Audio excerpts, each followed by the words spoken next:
saya Yohanes Dwi Penta Pasati. Saya dari Paroki Salib Suci Tropodo. Hobinya olahraga, olahraga jogging dan jalan.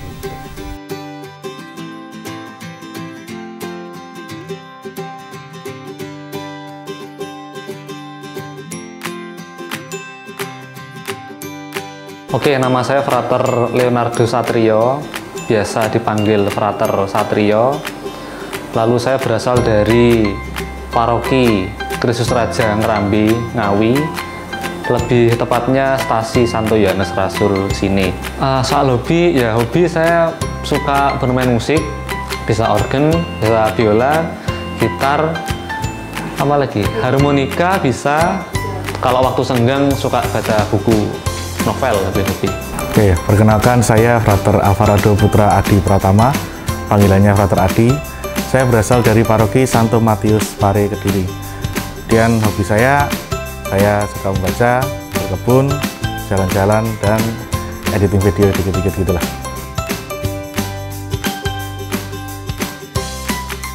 Di Seminari Tinggi Providensiade, kami memulai dengan bangun pagi pukul 4.45, mulai dengan ibadat pagi, kemudian dilanjutkan misa, dan setelah misa biasanya kami langsung sarapan bersama-sama.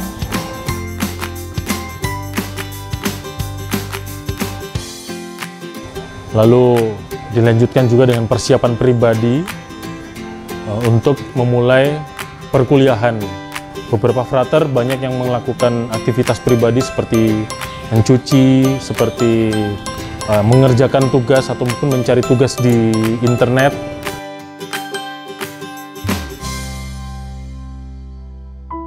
Itu aktif di kegiatan pertama, kalau dulu namanya itu sekolah minggu, kemudian melanjut kegiatan Legio Maria Junior dan juga Putra Altar waktu itu.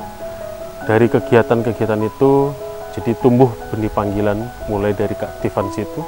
Kemudian akhirnya memutuskan untuk masuk seminari. Keluarga saya sering mengajak saya doa lingkungan bersama, doa bersama dalam keluarga, rosario dan sebagainya itu.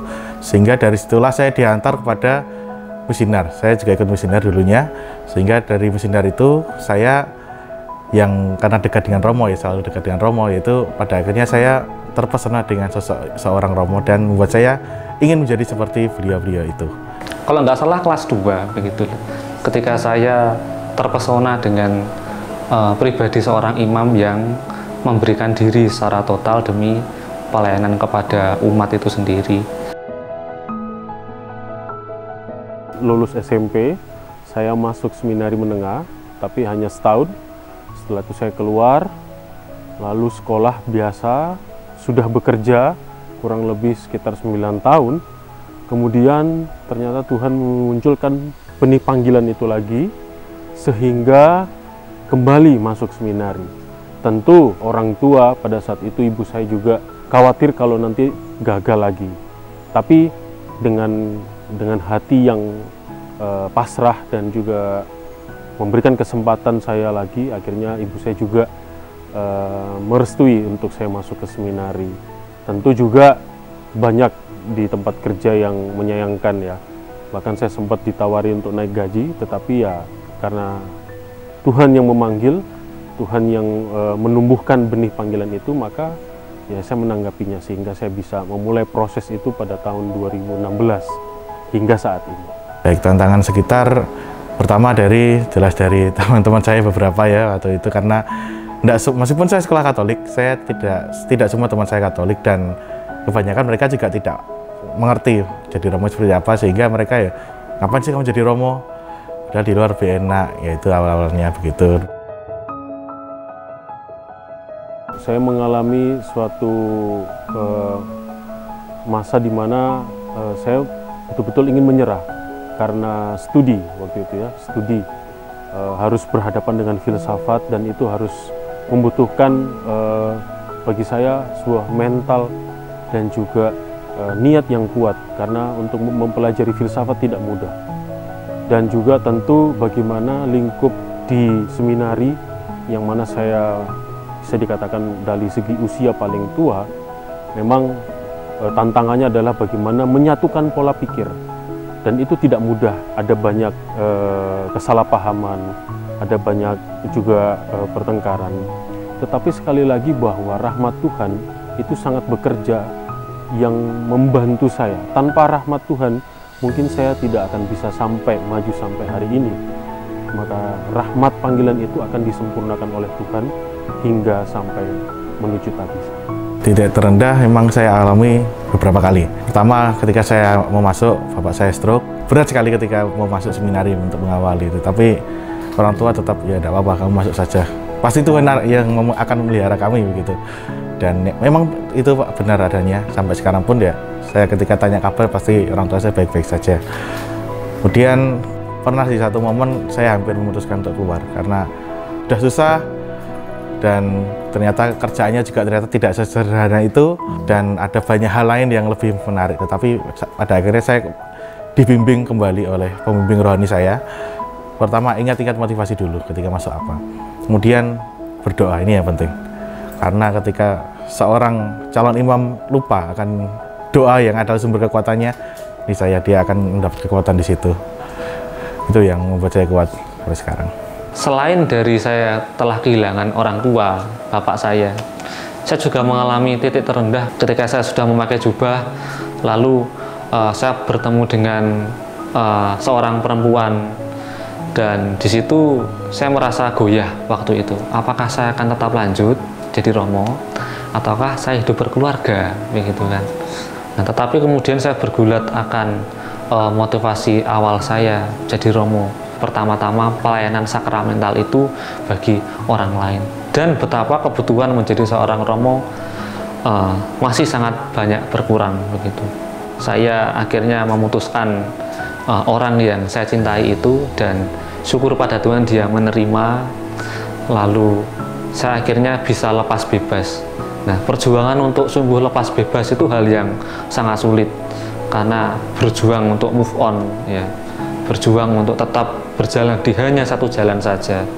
Dan akhirnya saya ingin memberikan diri untuk Tuhan itu sendiri, karena pertama-tama saya mengalami betapa dalamnya cinta Tuhan kepada saya lebih dahulu.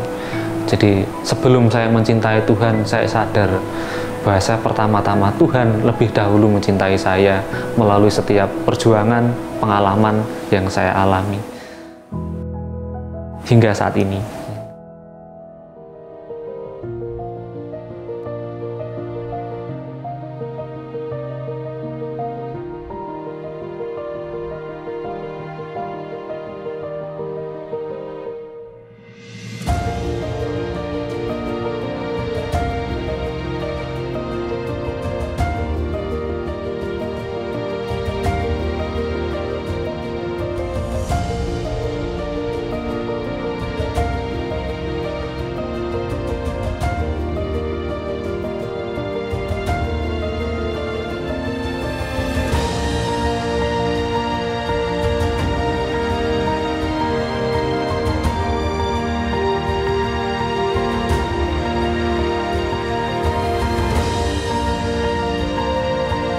Semoga Allah yang telah memulai karya baik ini dalam dirimu berkenan menyelesaikannya juga.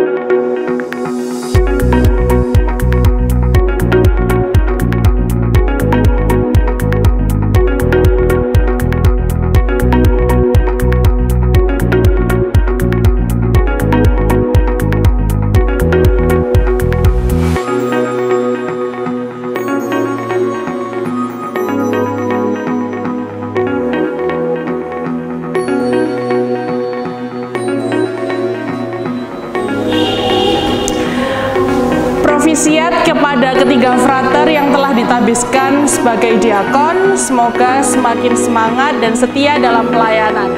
Berkah dalam.